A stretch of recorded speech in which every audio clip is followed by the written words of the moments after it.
శ్రామిక రంగం వాటా తగ్గిపోతా ఉంది. సేవల రంగం 1.5 పెరిగింది అధ్యక్ష. ఈ సేవల రంగం కూడా ఇలాగే ఉంటుందని చెప్పడానికి లేదు అధ్యక్ష. ఇప్పుడు ఆర్టిఫిషియల్ ఇంటెలిజెన్స్ వచ్చిన తర్వాత అనేక ఉద్యోగాలు పోతున్నటువంటి సందర్భంలో ఇది ఫ్లక్చువేట్ కావచ్చు, కుప్ప కూడా కూలొచ్చు. అంటే తెలంగాణ రాష్ట్రము ఏ రంగం మీద ఈ ఆర్థికం ఆధారపడి ఉందంటే సేవల రంగం మీద మెజారిటీగా ఆధారపడి ఉంది సార్.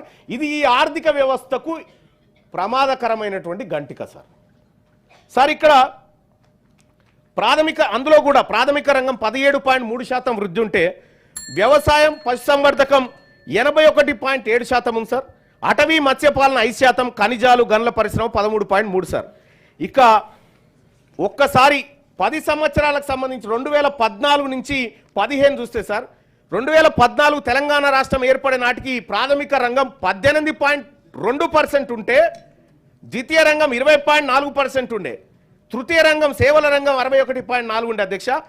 2014 నుంచి 2024 వచ్చేసరికి ప్రాథమిక రంగం పడిపోయింది అధ్యక్ష. ద్వితీయ రంగం 4% పడిపోయింది, సేవల రంగం ఒక 5% పెరిగింది సార్. ఇది ఏ మాత్రానికి ఇది భవిష్యత్తులో ఆర్థికంగా ఈ రాష్ట్రం పటిష్టంగా నిలబడడానికి సరిపోయేటువంటి విధానం కాదు. అందుకోసమే రాష్ట్ర ప్రభుత్వం ఇండస్ట్రీల వైపు ద్వితీయ రంగం వైపు దృష్టి పెట్టాల్సినటువంటి అవసరం ఉంది.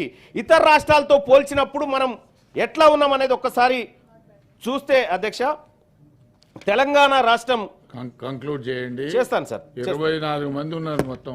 అవును సార్, 24 మంది ఉన్నారు సార్. మనం తక్కువ ఉన్నాం సార్ ఇలా సార్. మాట్లాడేవాళ్ళ లిస్ట్ అచ్చా మాట్లాడేటోళ్ళా సార్? అచ్చా అందరు మాట్లాడాలి కదా సార్. మీరు ఉన్నారు కాబట్టి మాట్లాడగలుగుతున్నాం సార్, లేకపోతే ఎట్లా సాధ్యమవుతుంది సార్? ఇది ఇక్కడ ఈ 2 రంగాలను మనం నిర్లక్ష్యం చేసినట్టయితే ఈ తెలంగాణ భవిష్యత్తులో అనేకమైనటువంటి ఇబ్బందులు ఎదుర్కొంటుంది సార్. ఇక సార్ నేను త్వరగానే కంక్లూడ్ చేస్తాను సార్, ఎందుకంటే మిగతా వాళ్ళు కూడా మాట్లాడేది ఉంది. ఇదొక్కటి రాష్ట్ర ప్రభుత్వం దగ్గర తీసుకున్నటువంటి లెక్క సార్. దీన్ని తెలంగాణ రాష్ట్ర ప్రభుత్వం ఇది యాక్చువల్గా సంక్షేమ హాస్టళ్ల టైంలో మాట్లాడాల్సిందే, ఇప్పుడు మాట్లాడుతున్నా సార్. 2023-24లో కొత్త హాస్టల్ 4 గడతాను పెట్టుకుంది సార్ గత ప్రభుత్వం. మొన్న మన ప్రభుత్వం వచ్చి 4 హాస్టల్ గడతాను పెట్టుకుంటే ఒక్కటి కూడా కట్టలేదు సార్ ఇప్పటిదాకా. ఇంకా గమ్మత్ విషయం ఏంటంటే మొన్న మన ప్రభుత్వం 2,85,000 మందికి మెట్రిక్ అనంతరం ఉపకార వేతనాలు ఇస్తామని పెట్టి 40,000 మందికి ఇచ్చింది సార్. అలాగే 2023-24లో 2,85,000 మందికి ఇస్తామని 1,00,000 మందికి ఇచ్చారు సార్. ఇప్పటికంటే గత వాళ్ళు 60,000 ఎక్కిచ్చారు సార్. ఇక్కడ ఇప్పుడు మళ్ళీ 2,25,000 మందికి ఇస్తామని టార్గెట్ పెట్టుకురు సార్. కనీసం అదన్నా రీచ్ కావాలని రిక్వెస్ట్ చేస్తా ఉన్నా సార్. ఇక హాస్టళ్లలో 94,800 మందిని హాస్టళ్లలో పెడతామని చెప్పి నింపాలని చెప్పి రాష్ట్ర ప్రభుత్వం లక్ష్యం పెట్టుకుంటే 2023-24లో 19,000 మందిని రీచ్ కాలేదు సార్. సేమ్ 2024-25లో కూడా అదే పరిస్థితి సార్. ఈసారి రాష్ట్ర ప్రభుత్వం ఏం పెట్టిందంటే భయంకరంగా, ఈసారి మేము తెలంగాణ హాస్టళ్లలో గతంలో 94,000 మంది టార్గెట్ పెట్టుకుంటే ఇప్పుడు 82,000 మందిని పెట్టుకుంటే దాదాపుగా 12,000 మందిని హాస్టల్కి దూరం చేసేటువంటి కార్యక్రమం దిగ్విజయంగా టార్గెట్గా పెట్టుకుంది ఈ రాష్ట్ర ప్రభుత్వం. ఇంకా అధ్యక్ష చాలా ఈ రాష్ట్ర ప్రభుత్వం చేసినటువంటి కొన్ని కార్యక్రమాల ద్వారా అనేకమైనటువంటి ఇబ్బందులు ఎదుర్కొంటా ఉంది అధ్యక్ష. ఇగో నేను కంక్లూడ్ చేయదలుచుకున్నా అధ్యక్ష. ఇక ఎందుకంటే తెలంగాణ రాష్ట్ర ప్రభుత్వం ప్రజలకు ఇచ్చినటువంటి మేనిఫెస్టోకి సంబంధించినటువంటి హామీలు సార్, 6 గ్యారంటీలకు సంబంధించి ఇవాళ తెలంగాణ జనం అడుగుతా ఉన్నారు సార్. అమరవీరుల కుటుంబాలకు ప్రభుత్వ ఉద్యోగం ఇచ్చి 25,000 రూపాయల పెన్షన్ ఇస్తామని మనం మేనిఫెస్టోలో పెట్టుకున్నాం సార్. ఇప్పటి వరకు వాళ్ళని కనీసం ఆ టాపికే లేదు సార్. మహిళలకు 2,500 రూపాయలు ప్రతి నెల ఇస్తామని చెప్పి ఫైనాన్షియల్ అసిస్టెన్స్ చేస్తామని చెప్పి మనమే చెప్పినాం, అది ఇప్పటి వరకు లేదు. ఆ తర్వాత 15,000 రూపాయలు పర్ ఎకర్కి ఇస్తామని చెప్పినాం. మరి ఆ రైతు కూలీలకు కూడా 12,000 ఇస్తామని చెప్పినాం, ఇంకా అందనట్టు. ఇక అలాగే విద్యా భరోసా కార్డు 5 లక్షల రూపాయలు ఇస్తామని చెప్పినాం సార్, అది అడుగుతా ఉన్నారు జనం. తెలంగాణ ఇంటర్నేషనల్ స్కూల్ ప్రతి మండలంలో పెడదాం అనుకున్నాం సార్, అక్కడోటి అక్కడోటి పెట్టినాం సార్, అంతకంటే ప్లీజ్ కంక్లూడ్ చేయండి. సార్ కంక్లూడ్ చేస్తున్నాను సార్. ఇట్లా తెలంగాణ రాష్ట్ర ప్రభుత్వం అనేకమైనటువంటి ఆశలు ప్రజలకు కల్పించి బడ్జెట్లో మాత్రం ఎలాంటి కేటాయింపులు లేవు. ఈ కేటాయింపులు లేకపోతే ప్రజలకు మనం పరోక్షంగా ఏం చెప్తా ఉన్నాం, మా వల్ల కాదు, మేము ఇయ్యలేము, మేము అబద్ధం చెప్పినామని రాష్ట్ర ప్రభుత్వం ప్రజలకు చెప్పదలుచుకుందా అనేది నేను తమరి ద్వారా ప్రభుత్వాన్ని రిక్వెస్ట్ చేస్తా ఉన్నాను సార్. అలాగే ఈ బడ్జెట్ విషయంలో సార్, ఈ బడ్జెట్ విషయంలో సంపూర్ణంగా మేము మద్దతు ఇవ్వాలనేటువంటి ఆలోచన ఉండే సార్. కానీ ఈ లెక్కలు మా బీసీలకు పెట్టినటువంటి లెక్కలు సార్, 9,200 కోట్లు మా బీసీలకు పోయినసారి పెడితే 5,200 కోట్లు కూడా ఖర్చు పెట్టలేదు సార్. ఇప్పుడు 11,000 కోట్లు పెడితే రేపు 400 కోట్లు చేస్తారో దాన్ని ఏం చేస్తారో అర్థమైతలేదు సార్. సరే సరే, ధన్యవాదాలు సార్. ఓకే. ఈ బిల్లుకు ఏదైతే ఈ బడ్జెట్ ఉందో ఈ బడ్జెట్ కు మేము నిరసనతో మద్దతు తెలియజేస్తా ఉన్నాం సార్. మంచి కొత్త సూత్రం పెట్టావు. అఫెండీజీ. I take the opportunity to participate in general discussion on the state budget for 2025-26. I compliment Deputy Chief Minister Sahab for presenting the third budget, including the vote of thanks. This is an historical budget as the projected expenditure of rupees 3.04965 crores crosses the 3 lakh crore mark for the first time in Telangana. State GSDP as per capita income growth rate surpasses the national figures. The Finance Minister Sahab has noted that the state GSDP at current prices stand rupees 16.12.579 crores with the growth rate of 10.1% in 2024-25, while the country GDP registered the growth rate of only rupees 9.9%. The state per capita income at current prices stand at rupees 3.79.751 with a growth rate of 9.6% in 2024-25 compared with national per capita income of rupees 2.05579 and the growth rate of 8.8%. The state capita income is higher by 1.8 times than the national average in the current year. I compliment of all the government schemes, all the 6 guarantee schemes under Abhiya Astam, and recall how these schemes have benefited lakhs of people in last 15 months. This scheme includes free bus rides for the women and supply of LPG cylinders at rupees 500 under Mahalakshmi, provision of free electricity up to 200 units for BPL families వాళ్ళు వెళ్ళిపోవాలి కదా. under Groha Jyoti, Raitu Bharosa, Asara Pension, Chiyota, Indramma Housing Bonus to fine paddy farmer, Rajiv Arga Shri, Indramma, Atimia and Bharosa for landless farm laborers. 9 schemes under Abhiya Astam are allocated of rupees 56.085 crores and 17 other major schemes are allocated rupees 48.245 crores, and all these 28 schemes together are allocated 1.04329 crores in the next year budget. I compliment Janab Bhatti Sahab for making this record allocation for the schemes which benefits all sector of the population of the state. The ration card holder are waiting for Sanna BM from Sankratri. When the switch over the fine rice supply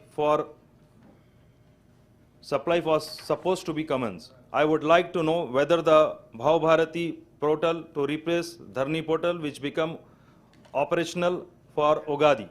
From Ugadi March 30th as indicated by Revenue Minister Sahab. Many poor families without ration card have filled application during the Praja Palana program and also special campaigning taken by the government from time to time. The process of issue of new ration card officially began on January 26th this year, but the probably new ration card continue to be execute for all the fresh applications. I want to know when the new ration card will be issued. Apart from SC Special Development Fund of rupees 40.232 crores and SC and ST SDF of rupees 17.6169 crore, the state budget for 2025-26 earmark rupees 11.405 crores for BC welfare and 3.591 crore for minorities welfare, and the total allocation of these communities add up to 72.1397 crores. I would like the government to ensure that the allocation meant for the welfare department are fully released and spent in every financial year so that the benefits of the welfare scheme for the SCs, STs, BCs and minorities communities reach them in time. In this backdrop, I may point out that the minorities welfare department was provided rupees 3.002 crore in the state budget for 2024-25, but so far the actual expenditure has been only 1.348 crores. Thousands of minorities students are waiting for the release of their pre-matric scholarship, fees reimbursement and overseas scholarship. I request the government to release the fund for clearing all these dues of the student immediately. I would urge the government to take up special recruitment drives for the minorities youth in the government and private sector. There is a need to set up skill development centers in Hyderabad to provide training to more minorities youth. The government should take step to provide the Telangana State Minorities Finance Corporation with required staff so that the various schemes implemented through the corporation are monitored properly. With this, I thank your Honorable Chairman sir Okay. for giving this opportunity. Thank you. Sir. Okay Sheikh Subhash Reddy గారు. Thank you sir. ముఖ్యంగా ఇవాళ ఈ budget ప్రసంగం మీద అవకాశం ఇచ్చినందుకు మీకు ధన్యవాదాలు. ఈ బడ్జెట్లో చాలా విషయాల్లో ఆ పార్టీ లేదా ఆ ప్రభుత్వం చెప్పిన దానికి వాస్తవానికి చాలా తేడా ఉంది. ఎగ్జాంపుల్గా ఒక 4-5 విషయాలు చెప్పదలుచుకున్నాను. ఇందిరమ్మ నిమిషాలకు ఇల్లు క్లోజ్ చేయాలి. Sir okay sir. ఇందిరమ్మ ఇండ్ల విషయంలో మాటికి మా ఇందిరమ్మ రాజ్యం వచ్చింది, ఇందిరమ్మ ఇండ్లు ఇస్తున్నాం అన్నారు. ఇంతకుముందు కూడా మంత్రి గారు మాట్లాడుతూ మీ ప్రభుత్వంలో ఏం చేశారో అవి ఇవన్నీ మాట్లాడుతారు. మనం 2009-14 సంవత్సరంలో చూస్తే మన రాష్ట్రంలో అప్పటి తెలంగాణ ఉమ్మడి రాష్ట్రంలో తెలంగాణ ప్రాంతంలో ఇండ్ల కన్నా ఏవైతే హౌస్ హోల్డ్స్ కన్నా ఎక్కువ ఇండ్లు ఇచ్చిన చరిత్ర అప్పటి ప్రభుత్వంకి ఉంది. మరి ఇండ్ల కన్నా ఎక్కువ ఇచ్చిరు, కట్టిన ఇండ్లు అంటే చాలా ఉండే. బట్ అప్పటి ముఖ్యమంత్రి కేసీఆర్ గారు చాలా పెద్ద మనసుతోటి ఇక జరిగిపోయిందని ఊరుకున్నారు. కానీ ఈ ప్రభుత్వం లాగా ప్రతిదీ పట్టుకొని ఏం వెళ్ళట్లేదు సార్. అయితే ఈసారి ఇందిరమ్మ ఇండ్లు మేము 4.5 లక్షల ఇండ్లు ఇస్తామంటున్నారు. మరి బడ్జెట్లో పెట్టిందేమో 12,571. వాళ్ళు చెప్పినటువంటి 4.5 లక్షల ఇండ్లుగా అయితే మాత్రం 22,500 కోట్లు పెట్టాల్సి ఉండే. మరి ఈ లెక్కన ఓన్లీ మొండిగోడలు ఉంటాయా, మరి పైన స్లాబ్లు వేస్తారా అయ్యారా, లేకపోతే సంఖ్య తగ్గిస్తారా, ఈ విషయంలో ప్రభుత్వం రేపు రిప్లైలో చెప్పాల్సిందిగా. ఓకే మేడం, నేను చెప్పింది పాతది చెప్పినాను. Okay sir. ఇంకొక విషయంలో వీళ్ళు ఇంకొక అంశం విషయంలో సార్ ఇంకొక విషయంలో చాలా వీళ్ళ బడ్జెట్ ప్రసంగంలో ఒక 4-5 సార్లు గేమ్ చేంజర్ అనే వర్డ్ మాట్లాడారు సార్. గేమ్ చేంజర్ ఒక 3-4-5 సార్లు మాట్లాడారు. ఇప్పుడు కూడా ఇంటిగ్రేటెడ్ స్కూల్స్ గురించి కూడా మేము చాలా గొప్పగా చేస్తున్నాం, మొత్తం పిల్లలందరినీ మేము విద్యా వ్యవస్థను చాలా అది చేస్తున్నామని చెప్పారు. వీళ్ళు ఇప్పుడు 58 స్కూళ్లకు వాళ్ళు 200 కోట్లు అన్నారు, తర్వాత 130-150 కోట్లని డిఫరెన్స్ ఉంది వాళ్ళకి. వాస్తవం అయితే 200 కోట్లని నేను విన్నాను, సబ్జెక్టు కరెక్షన్ సార్. మరి వీళ్ళు ఇస్తున్న ఖర్చు ఎంత సార్? ఇప్పుడు బడ్జెట్లో పెట్టింది ఎంత సార్? 2,900 రూపాయలు సార్ దీంట్లో యాజ్ పర్ బడ్జెట్ అలొకేషన్. మరి 58 స్కూళ్ళే వాళ్ళేమో 116 స్కూళ్ళు ఫస్ట్ కడతాం మన కాన్స్టిట్యుయెన్సీ కోటి, కానీ ఇప్పుడు 58-59 తీసుకుంటామన్నారు. దాంట్లో దాన్ని ఖర్చు పెట్టాల్సింది 29,000 కోట్లు మాత్రం పెడతామంటారు. ఇది కూడా మరి ఏ మూలకు కూడా సరిపోదు. కానీ వాళ్ళు చెప్పడం మాత్రం మొత్తం విద్యా వ్యవస్థనే మేము మార్చేస్తున్నాం, మీ ప్రభుత్వం గత ప్రభుత్వం అంతా ఏం పట్టించుకోలేదంటారు. ఇంకొక విషయం సార్, ఈ ఇంటిగ్రేటెడ్ స్కూళ్ళ విషయంలో మీరు ఇంటిగ్రేటెడ్ స్కూళ్ళు పెడుతున్నప్పుడు ఇప్పుడున్న గురుకులాలు మైనార్టీ స్కూళ్ళు నడుస్తాయా నడవయా, వాటిని ఏమని ఇలా మెరుగు చేస్తారా, ఆ విషయం కూడా ప్రజలకు చెప్పాల్సిన అవసరం ఉంది సార్. ఇంకొక విషయం, అప్పటి ప్రభుత్వం మన ఊరు మన బడిలో సాధ్యమైనంత వరకు గ్రామ పంచాయతీలో జిల్లా పరిషత్ స్కూల్స్ ఏవైతే ఉన్నాయో వాటి స్కూళ్ళల్లో మౌలిక వసతులు ఏదైతే చేయాలని చెప్పి మన ఊరు మన బడి దశల వారీగా తీసుకున్నారు సార్. దానికి సంబంధించిన కూడా చాలా పనులు అయినాయి, ఇంకా కొన్ని కావాల్సినవి ఉన్నాయి.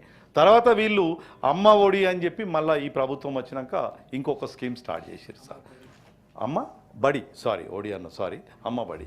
అయితే ఈ మన ఊరు మన ఊరు మన బడి బిల్స్, అలాగే అమ్మ బడి స్కూల్స్ బిల్స్ కూడా అక్కడ స్కూల్ విద్యా కమిటీ చైర్మన్లు కావచ్చు, లేదా ఆ గ్రామంలో ఉన్న కొందరు ఆ స్కూల్ మీద ప్రేమ ఉన్నోళ్ళు కావచ్చు, వాళ్ళు కూడా వర్క్స్ చేసి పెట్టారు సార్. ఆ డబ్బులు కూడా రిలీజ్ విషయంలో ఈ బడ్జెట్లో ఎక్కడ కూడా పెట్టలేదు.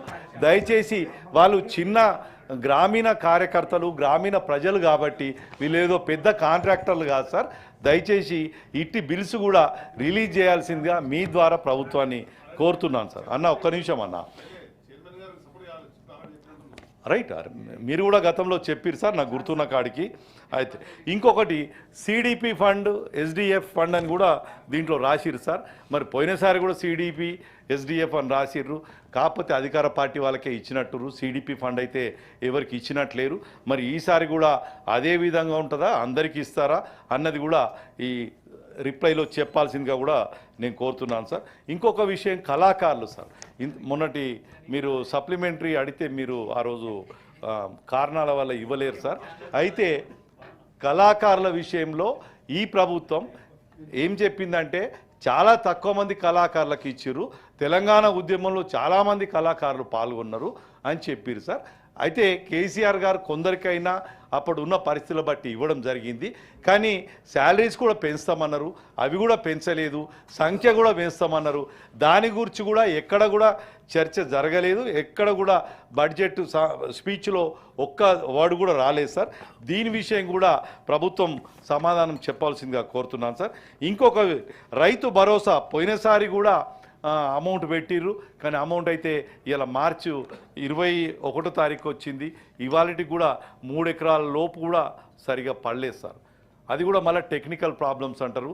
మరి గత 6 ఏళ్లలో ఆ ప్రభుత్వంలో 6 ఏళ్లలో మాత్రం ఎన్నడూ కూడా ఇబ్బంది పడకుండా ఓన్లీ 1 to 5% ఎక్కడైనా టెక్నికల్ ప్రాబ్లమ్స్ వస్తే సరిచేసిరు, కానీ ఈ ప్రభుత్వంలో మాత్రం టెక్నికల్ ప్రాబ్లమ్స్ ఎక్కువనే చెప్పి ఎగ్గొట్టే పరిస్థితి ఉంది.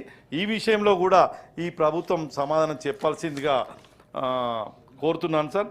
ఇక రుణమాఫీ అయితే మా సభ్యులు చెప్పారు, వీళ్ళు చెప్పిన ప్రకారంగా ఇప్పటికే రుణమాఫీ అయిపోయింది, ఇక ఏమి ఇచ్చేది లేదన్నట్టుగా ఉన్నారు. ప్లస్ బడ్జెట్లో కూడా ఎక్కడ కూడా ₹1 పెట్టినట్టు కూడా నాకైతే కనబడలేదు సార్. ఇంకొక విషయం ఏంటంటే 2 లక్షల రూపాయల కన్నా పైన ఉన్న వాళ్ళు మీరు ఎక్స్ట్రా అమౌంట్ కట్టుకోండి, మీకు కూడా రుణమాఫీ అవుతుందని చెప్పారు సార్. వాళ్ళు అక్కడిక్కడ అప్పులు తీసుకొచ్చి ఆ డబ్బులకు కూడా కట్టుకున్నారు. ఇప్పుడు అసలు అట్లా చెప్పకుండా కనీసం ఏదో ఎప్పుడన్నా ఎవడన్నా ఒకరు రాకపోతారా, బ్యాంకు రుణమాఫీ చేయకపోతే అని చూసేవాళ్ళు ఇప్పుడు వాటికి కూడా డబ్బులు కడుతున్న పరిస్థితి ఆ గ్రామాల్లో నడుస్తుంది సార్. దయచేసి ఈ విషయం కూడా ప్రభుత్వం సమాధానం ఇవ్వాల్సిందిగా కోరుతున్నాను సార్. ఇంకొకటి దళిత బంధు విషయం అయిపోయింది sir, only 3 point sir, 3 point. Dalit Bandhu విషయంలో కూడా వీళ్ళు ఎక్కడ కూడా చెప్పలేరు సార్. బీసీ బంధు విషయం కూడా ఎప్పుడు చేయలేరు సార్. ఇంకొక విషయం, ఇంతకుముందు గతంలో వైద్యం విషయంలో మొత్తం పాత ప్రభుత్వం చాలా ఘోరమైన పరిస్థితి చేసింది, ఎవరిని పట్టించుకోలేదన్నారు సార్. కానీ వాస్తవంగా ఎన్ని హాస్పిటల్ పెరిగినాయి, ఎన్ని బెడ్లు పెరిగినాయి, ఎన్ని వెంటిలేటర్ బెడ్స్ పెరిగినాయి, ఎన్ని డయాలసిస్ సెంటర్లు పెరిగినాయి, ఈ విషయం కూడా ప్రభుత్వం తెలియజేస్తే బాగుంటుంది సార్. చివరిగా ఈ ప్రభుత్వం ఇంతకుముందు వచ్చినట్టుగా 1% తోటి గెలిచాం, మీరు అధికారంలో వచ్చారు, తప్పులేదు, ఈ ప్రభుత్వం వచ్చింది కాదనట్లే. కాకపోతే వీళ్ళు ఇచ్చిన వాగ్దానాలు ఎట్లా ఉన్నాయంటే అలవి కాని వాగ్దానాలు. ఒక సినిమాలో ఒక సీన్ యాదికి వస్తుంది సార్. అందులో అహనా పెళ్ళంటలో కోటా శ్రీనివాసరావు గారు ఎవరు చుట్టాలొచ్చినా ఒక కోడి కట్టి పెడతాడు సార్. పెట్టేసి ఇగో కోడి పెట్టేసి మీకు ఇలా చికెన్ తినిపిస్తున్నాను అన్నట్టుగానే ఈ ప్రభుత్వం ఇవన్నీ రకాల అలవికాన్ వాగ్దానాలు చెప్పి ఈ ప్రజలను మోసం చేసింది సార్. అందుకొరకే మీకు ఒక % ఎక్కువ వచ్చింది. కానీ వాస్తవంగా చెప్పాలంటే సరే టెక్నికల్లీ మీరే అది, మేము ప్రజల గుండెల్లో ఉన్నాం. మీరు ఇంకొక మాట కూడా చెప్పారు, మిమ్మల్ని అక్కడ ఎందుకు కూర్చోబెట్టిరు అన్నారు. కానీ 94-93లో ఎన్టీ రామారావు హవాలో కాంగ్రెస్ ఎట్లయితే 26 సీట్ల గొట్టుకపోయిందో, రేపటి వచ్చే ఎన్నికల్లో టీఆర్ఎస్ పార్టీ ఆధ్వర్యంలో ఈ కాంగ్రెస్ పార్టీ కూడా అదే స్థితి కూడా ఉంటుందని చెప్తూ ఈ అవకాశం ఇచ్చినందుకు మీకు ధన్యవాదాలు sir. Amir Ali Khan sir.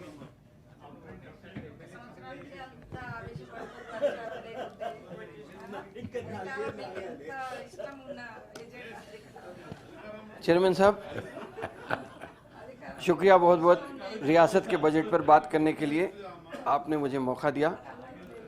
Chairman sir, I stand before you today with a great pride and enthusiasm to speak on the historic budget for the financial year 25-26, presented by our Deputy Chief Minister and Finance Minister Shri Mallu Bhatti Vikramarka in the Assembly and Honorable IT and Industries Minister D. Sridhar Babu in the Council.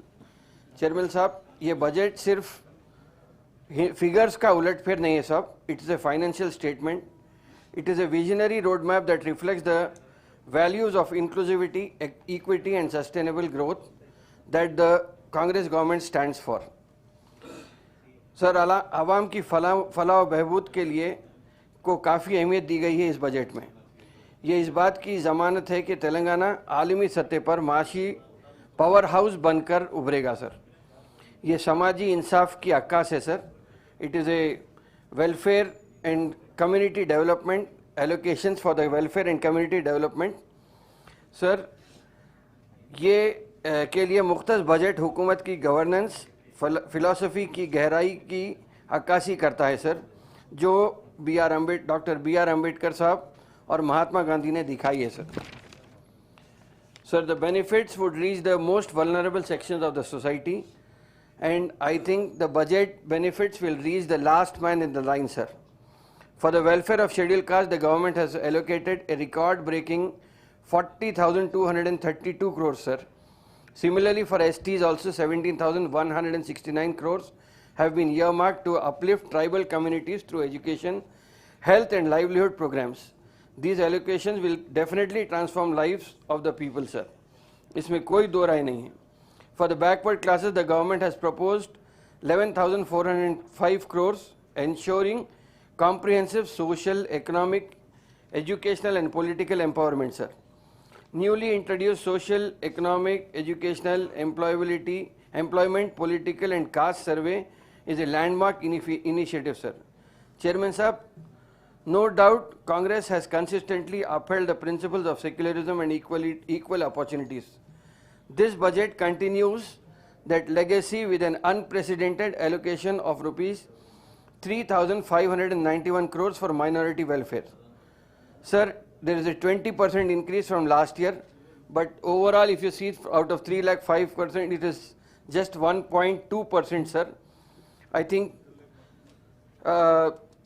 TRS government had taken from 1,000 crores to 2,000 crores in 2014 to 2023, but 24-25 budget, sir, it was from 2,000 crores it went to 3,000 and now it is 3,591 crores, sir. 19% increase in this, sir. Sorry. Complete करिए. The government committed to empowering minority youth is further reflected in the allocation of 840 crores under Rajiv Yuva Vikasam scheme. This initiative will enable employment opportunities for SC, ST, BC and minority youth, fostering entrepreneurship and economic self-reliance.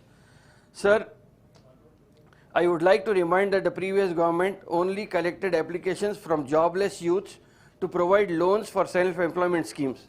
In the first phase, nearly 1.34 lakh jobless minority youth applied. In the second phase, 2.5 lakh have applied, sir. Nothing happened. However, all those applications were thrown into the dustbin and not a single minority youth got a loan. With a funding of 840 crores, thousands of youth can realize their dreams starting their small businesses, sir. After 10 years, sir, 13,000 crores were spent on minorities. But now if you see, sir, in this present government, 250,000 ladies have applied for tailoring machines, sir. It is a clear picture of where the money 13,000 have gone, but still the poverty remains in the minority community, sir. So that's why I think, sir, sub-plan is necessary, sir. Sir अंदर ऊपर शेरवानी अंदर परेशानी की बात अभी बहुत सारे 1-2-3 बार आई sir, वैसी कैफियत शेरवानी की है साहब. शेरवानी एक ज़माने में शराफत की निशानी थी, लेकिन मगर अब साहब फिल वक्त परेशानी के आलम में मुसलमान हर जगह भटकते फिर रहे हैं sir.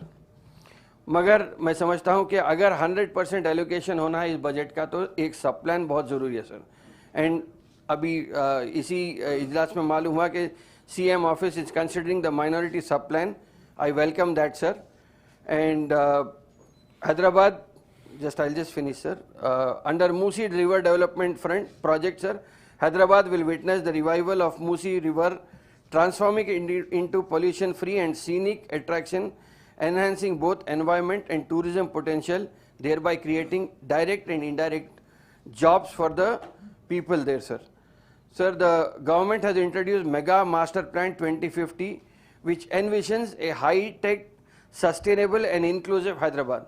The H-City plan, excellent infrastructure project, will improve road connectivity through 31 flyovers, 17 underpasses, 10 road expansion projects with an investment of 7,032 crores. Sir. A major highlight of this project is the development of Future City, India's first net zero city, sir. Spanning 765 kilometers, this futuristic urban center will host specialized zones such as an AI city, pharma hub, sports city and clean energy innovation zone. The establishment of Future City Development Authority marks a significant step towards making Hyderabad a model for sustainable and smart urbanization. This budget recognizes that education is the cornerstone of progress. Young India Integrated Residential Schools initiative with an allocation of 11,600 crores will establish 58 cutting-edge residential schools across Telangana. These schools will set up new standards in education, ensuring that children from SC, ST, BC and minority communities have access to world-class learning facilities. The government has also taken up monumental steps to strengthen healthcare infrastructure with an allocation of rupees 12,393 crores for health, family welfare. We are modernizing hospitals and increasing medical college seats, sir. The construction of new Usmania Hospital with an investment of 2,700 crores will revolutionize healthcare services in the state. The budget sets ambitious goals for Telangana's economic expansion. The state's economy is projected to grow into a $1 trillion economy by 2050. Driven by investments in renewable energy, IT and industrial infrastructure. The greenfield pharma clusters in Rangareddy district and Mahbubnagar district, which are already always debt-ridden districts, sir, Mahbubnagar, will strengthen Telangana's dominance in the pharmaceutical and life sciences sectors. Furthermore, our Chief Minister's strategic initiatives at the World Economic Forum in Davos and international visits to USA, South Korea and Singapore have resulted in 1.78 lakh crores worth of investments, a testament to the global confidence in Telangana's growth potential. Honorable Sir, this budget is a bold and transformative step towards making Telangana a global leader in inclusive development. It embodies the principles of justice, equality and economic progress will ensure that every citizen, regardless of caste, creed, religion or economic status, shares in the state's prosperity. Congress government's commitment to truth, transparency and governance with integrity will ensure that every rupee allocated to this budget reaches the intended beneficiaries. Under the leadership of Honorable Chief Minister, Telangana is marching ahead with a clear vision, one that promises a brighter, stronger and more equitable future for all. Sir, I extend my heartfelt congratulations to the Finance Minister and the entire government for presenting a budget that is truly for the people, by the people and of the people. Thank you very much, sir. కూర రఘుత్తం రెడ్డి గారు.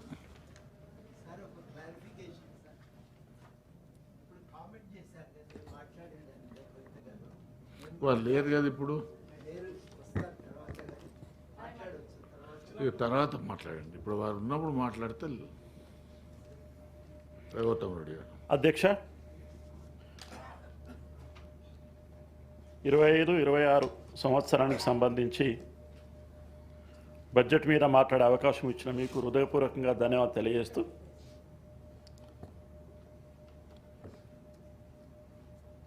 ఈ దేశం స్వేచ్ఛావాయులు వీయాలని అహింస సిద్ధాంతం ద్వారా స్వతంత్రాన్ని సాధించి పెట్టినటువంటి మహాత్మా గాంధీ గారి యొక్క మాటలు, అదేవిధంగా స్వతంత్రం వచ్చిన తర్వాత నా దేశం అన్ని వర్గాల వారు ఈ స్వతంత్రాన్ని పంచుకొని అన్ని రంగాల అభివృద్ధి చెందాలని మనకు రాజ్యాంగాన్ని ఇచ్చినటువంటి అంబేద్కర్ గారి యొక్క మాటల్ని చాలా సందర్భంలో ఈ బడ్జెట్లో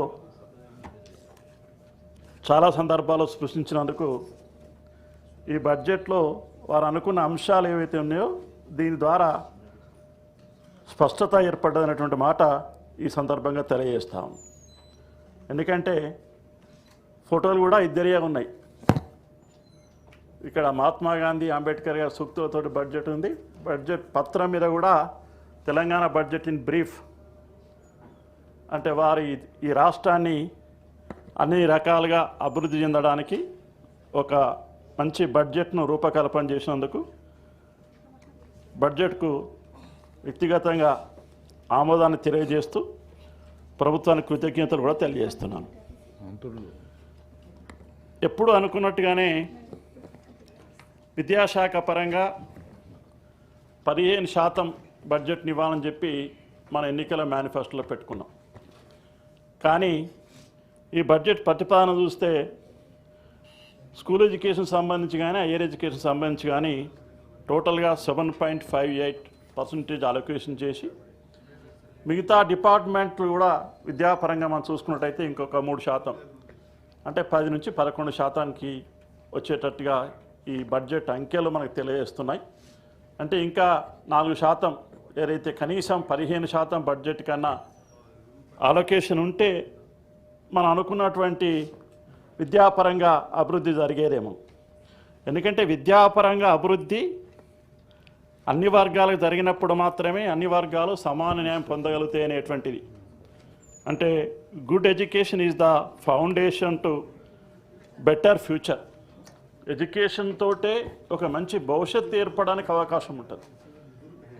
దానికి ఎక్కువ నిధులు కేటాయించి ఈ రాష్ట్రంలో ఉండే పేద, బడుగు, బలహీన మైనార్టీ విద్యార్థులకు ఒక నాణ్యమైన విద్యను అందించినట్టయితే సర్వతోముఖాభివృద్ధి జరిగి రాష్ట్రం అన్ని రకాలుగా అభివృద్ధి పథంలో ఉండడానికి అవకాశం ఉంటుండే.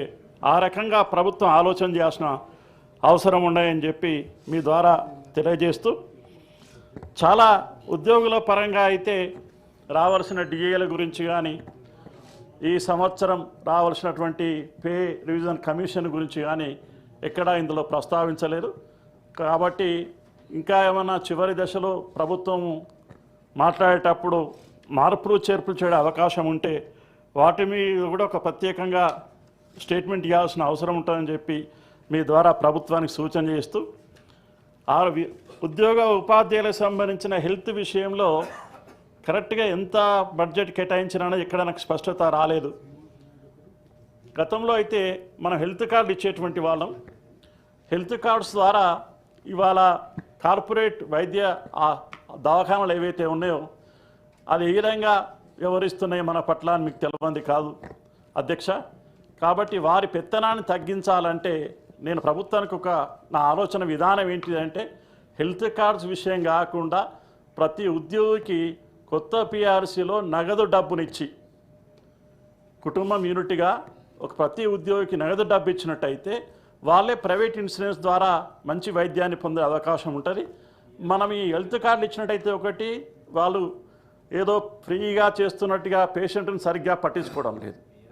రెండవది, 1,00,000 రూపాయల బిల్ అయితే 10 లక్షల బిల్లు క్లెయిమ్ చేసి మన ప్రభుత్వం దగ్గర ఈ ప్రైవేట్ కార్పొరేట్ హాస్పిటల్ బిల్లు ఎక్కువ క్లెయిమ్ చేస్తున్నారు. ఆ రకంగా కూడా ప్రభుత్వానికి నష్టం జరుగుతూ ఉన్నది. ఆ నష్టాన్ని పూర్తి చేయాలన్నా ఉద్యోగికి మంచి వైద్యం అందాలంటే తప్పకుండా ప్రతి ఒక్కరికి నగదు నెలకు ఇంత మొత్తంలో నగదు అదే బడ్జెట్ను ఎంతైతే ఖర్చు చేసుకున్నామో మనం ఆ బడ్జెట్ను అందరి ఉద్యోగస్తులకు జీతంతో పాటుగా హెల్త్ విషయంలో హెల్త్ యూనిట్గా ఒకటి పెట్టి ఆ రకంగా నగలిచ్చినట్టయితే వాళ్ళు ప్రైవేట్ ఇన్సూరెన్స్ ద్వారా మంచి నాణ్యమైన వైద్యాన్ని పొందడానికి అవకాశం ఉంటుందని చెప్పి మీ ద్వారా ప్రభుత్వానికి సూచన చేస్తూ ఈ బడ్జెట్ సమావేశంలోనే బీసీ వర్గాలకు సంబంధించిన రిజర్వేషన్ బిల్ కానీ ఎస్సీ వర్గాలకు సంబంధించిన ఏబిసిడి కానీ తీసుకుని వచ్చినందుకు ప్రభుత్వాన్ని అభినందిస్తూ చాలా రకాలుగా ఈ ఆర్థిక సంవత్సరంలో అంటే వచ్చే విద్యా సంవత్సరంలో కేంద్రానికి సంబంధించిన విద్యా విధానాన్ని ప్రవేశపెడుతున్నామా లేదా మనం దానికి ఎక్కడ చర్చ జరగలేదు. కాబట్టి తప్పకుండా ప్రభుత్వం ఆ రకంగా ఆలోచన చేసేదంటే ఎందుకంటే ప్రీ ప్రైమరీ స్కూల్ ఎడ్యుకేషన్ మన వ్యవస్థలో ప్రవేశపెట్టాల్సిన అవసరం ఉన్నది. అది కేంద్ర నూతన విద్యావిధానంలో పొందుపరచబడ్డది కాబట్టి కనీసం ఆ సిస్టాన్ని అడాప్ట్ చేసుకుంటే మన ప్రభుత్వ పాఠశాలలో పిల్లల సంఖ్య పెరగడానికి అవకాశం ఉంటుందని చెప్పి మీ ద్వారా ప్రభుత్వానికి తెలియజేస్తూ విద్యాపరంగా ప్రభుత్వం తప్పకుండా మంచి ఆలోచన విధానంతో ఉండి ఈ ఆర్థికంగా సాంఘికంగా రాజకీయంగా ఎదిగిన కుటుంబాలకు విద్యాపరంగానే అభివృద్ధి సాధిస్తుంది కాబట్టి ఆ రకంగా ఆలోచన చేయవలసిన అవసరం ఉందని చెప్పి మీ ద్వారా తెలియజేస్తూ అధ్యక్ష మోడల్ స్కూల్ వాళ్ళకు ఇప్పుడు మనం ప్రతి నెల ఈ ప్రభుత్వం మొదటి నెల జీతాలు ఇస్తుందనే అంశం చర్చ జరుగుతుంది. వారికి ధన్యవాదాలు. అటువంటిప్పుడు అందరి ఉద్యోగస్తులకు ఇంక్లూడింగ్ మోడల్ స్కూల్ వాళ్ళకు కూడా 010 ద్వారా వేతనాలు ఇచ్చినట్టయితే వాళ్ళకు జీతం భద్రత మాకు కూడా ప్రతి నెల 1వ తారీఖునే వస్తుందని చెప్పి మిగతా ఉద్యోగులకు కూడా సంతోషపడడానికి అవకాశం ఉంటుంది. కాబట్టి అదేవిధంగా సర్వశిక్ష అభియాన్లో పనిచేసే ఉద్యోగులందరినీ రెగ్యులర్ చేస్తా అని చెప్పినాం మన మేనిఫెస్టోలో. ఎక్కడ కూడా దానికి సంబంధించిన ప్రస్తావన రాలి. ఆ రకంగా కూడా ఆలోచించాలని వాళ్ళని రెగ్యులర్ చేయాల్సిన అవసరం ఉందని చెప్పి మోడల్ స్కూళ్ళకు 010 ద్వారా వేతనాలు ఇవ్వాల్సిన అవసరం ఉందని చెప్పి మీ ద్వారా ప్రభుత్వానికి సూచన చేస్తూ తెలియజేస్తూ ముగిస్తున్నాను. ధన్యవాదాలు. మహమూద్ అలీ సార్.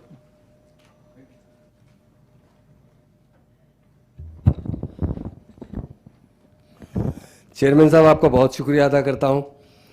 बजट इस साल का 25-26 के बजट के बारे में डिटेल बताया गया है। मैं एक बात पूछना चाहता हूँ कांग्रेस हुकूमत से कि आपने बहुत से वायदे किए थे मगर कोई वादा पूरा नहीं किया गया अध्यक्ष चेयरमैन साहब।